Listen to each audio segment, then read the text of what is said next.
5ই August 2024 সকালের সূর্য দেখেই অনুভব করেছিলাম যে আজ কিছু একটা ঘটতে যাচ্ছে, কিন্তু কখন কিভাবে ঘটবে তা আসলে ঠাহর করতে পারছিলাম না কেউই।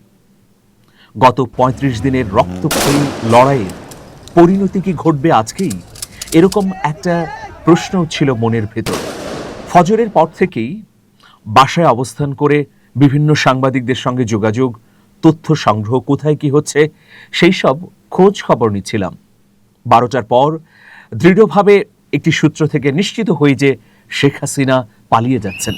3টার দিকে সেনাপ্রধানের বক্তব্য এবং চূড়ান্ত খবর যখন এলো, তখন রাজপথ উত্তাল। আমরাও বেইলি রোডের বাসা থেকে সপরিবারে বেরিয়ে পড়লাম। গন্তব্য রাজধানীর বিভিন্ন জায়গায় মানুষের উল্লাস এবং স্বতঃস্ফূর্ত সমাবেশে। আমরা ধীরে ধীরে এগুতে থাকলাম সংসদ ভবনের দিকে। লোকে লোকারণ্য অবস্থা। একটা রিকশায় চড়েছিলাম আমরা। সেই রিকশায় আমি সামনে ছিলাম। আমাকে দেখে কেউ কেউ চিৎকার করে উঠছিলেন, কারণ অনেকেই চিনতে পারছিলেন, অনেকেই হাত মেলাচ্ছিলেন, বলছিলেন যে আপনার ভিডিও নিয়মিত দেখি। আবার কেউ কেউ গণভবন থেকে ফিরছিলেন, তারা নানা ধরনের জিনিসপত্র নিয়ে এসেছেন গণভবন থেকে। এইরকম দৃশ্যপট শহরের সর্বত্রই ছড়িয়ে গিয়েছিল। কিভাবে আনলেন এটা একটু বলেন। সবাই যেভাবে নিয়ে এসছে সবার জন্য ভেতরে গিফট করে রেখে দিছিল। সে আজকে গরুর মাংস রান্না করছে, দুপুরে খাবে। সে গরুর মাংস সে খেতে পারে না। মাংস পাওয়া গেছে নাকি? মাংস পাওয়া গেছে। আচ্ছা আচ্ছা আচ্ছা। শেখ হাসিনা ঘরে জনগণের চিনি জমা রাখছে, সেই চিনি আপনি কিভাবে আনলেন? ওইখানে হাজার হাজার লক্ষ লক্ষ মানুষ ঢুকেছে। কিভাবে আনলেন আপনি?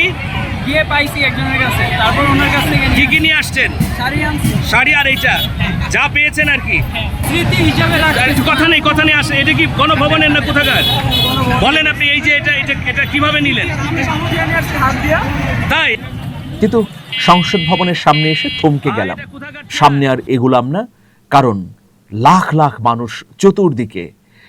যে কোনো মুহূর্তে আমরা আটকে পড়তে পারি জনতার ভিড়ে, কারণ আমার সঙ্গে ছোট 2 শিশু আরিজ এবং আরজুও ছিল। ফলে আমরা আবার ব্যাক করলাম ফার্মগেট, বাংলা মোটর, শাহবাগ হয়ে আবার ফিরে এলাম বাসায়। পুরোটা দিন একটা অন্যরকম ভাবে কাটলো।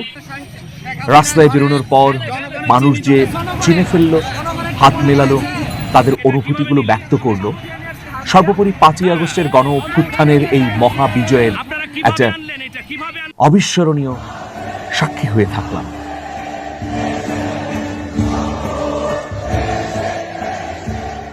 change tv.press এক ফোঁটা হলুদও নেই।